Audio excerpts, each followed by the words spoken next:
Kita gabung gitu suaranya tadi.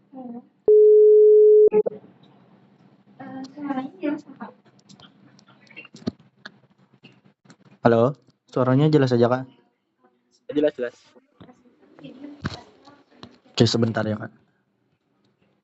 Soal orang, jelaskan mekanisme sistem first-in, first-out, dan apa saja upaya-upaya untuk menjalankan sistem tersebut. Oke, langsung aja ya kak untuk soal pertama.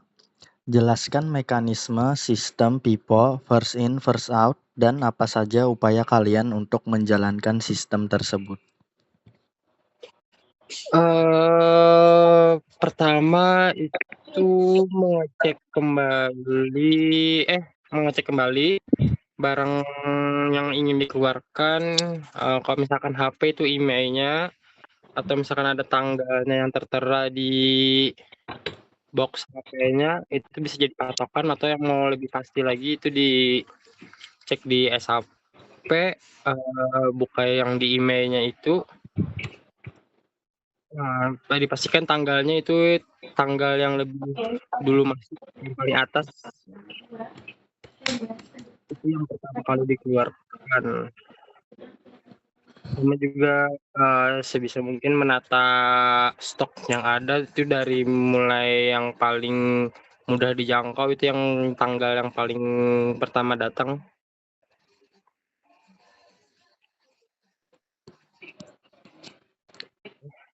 Oke, itu aja ya kak. Iya. Halo. Iya. Oke, lanjut soal kedua.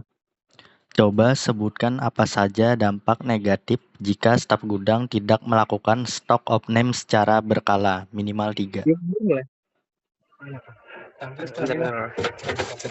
Bentar Kak.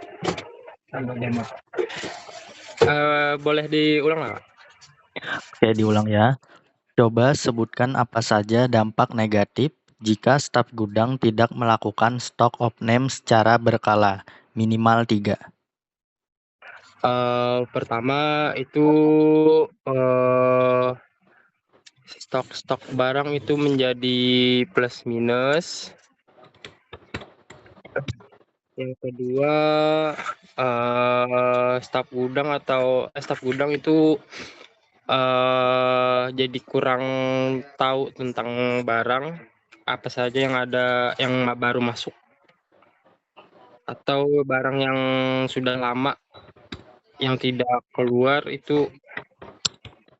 Yang ketiga, dampak negatif atau positif tadi? Dampak negatif. Yang ketiga itu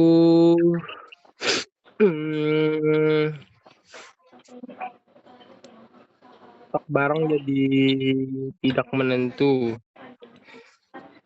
Yang ketiga apa kak?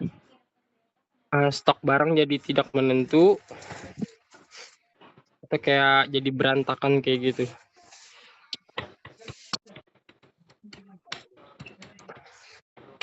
Ya. Oke, tiga sih dulu kak. Oke, itu aja kak. Iya, itu dulu. Oke, lanjut soal ketiga. Apa yang harus dilakukan apabila kalian menemukan stok barang yang saat dicek tidak terdata ke dalam sistem sebagai stok? Itu yang pertama, menginfokan ke tim atau ke SM, menanyakan barang tersebut masuk dari mana, atau maksudnya kayak apakah ada dari supplier yang datang mengantar. Terus menanyakan ke tim ACT atau tim MP yang bersangkutan, apakah barang tersebut masuk stok atau barang yang gift dari brand. Jadi kebanyakan yang nggak masuk stok. Oke, itu aja ya kak. Iya. Oke, lanjut soal keempat. Mengapa barang chipping harus dikeluarkan terlebih dahulu pada saat ada customer yang ingin membeli barang tersebut? Karena biasanya promo atau harga bisa saja sewaktu-waktu berubah dari brand atau dari toko. Sama juga kalau barang cheating itu otomatis garansinya terus berjalan karena sudah diaktifkan. Jadi makin lama dikeluarkan garansinya terus berjalan, takutnya ada kesalahpahaman dari pelanggan atau customer yang membeli. Jadi harus diutamakan.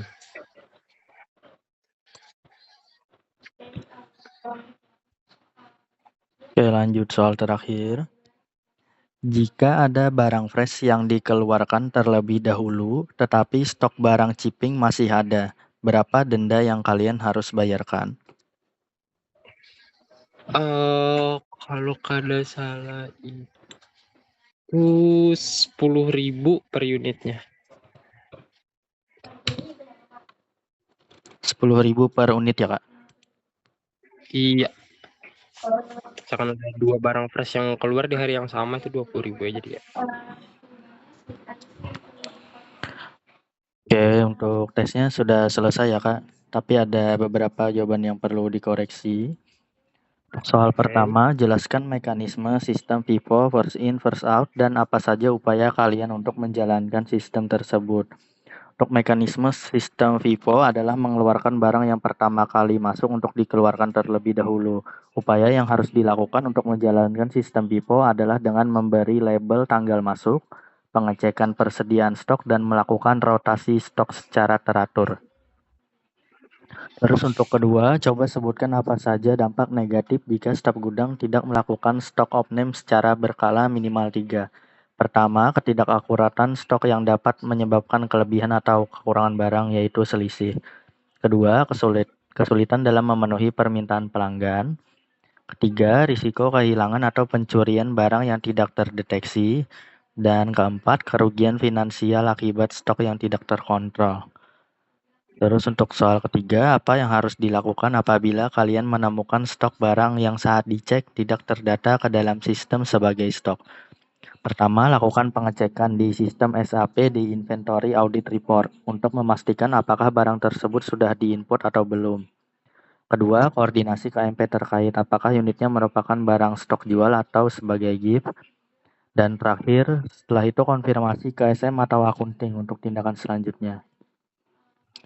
Terus untuk soal keempat, mengapa barang chipping harus dikeluarkan terlebih dahulu pada saat ada customer yang ingin membeli barang tersebut?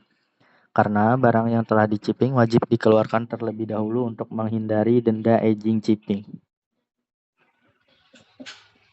Terus untuk soal terakhir, jika ada barang fresh yang dikeluarkan terlebih dahulu tetapi stok barang chipping masih ada, berapa denda yang kalian harus bayarkan? Dendanya itu sebesar 50.000 ya, Kak, per unitnya. Ya, untuk tesnya sudah selesai. Mungkin ada yang mau ditanyakan, Kak? Aman. Oke, tesnya sudah selesai ya, Kak. Makasih, Kak. Mari, baik. Terima kasih teman-teman.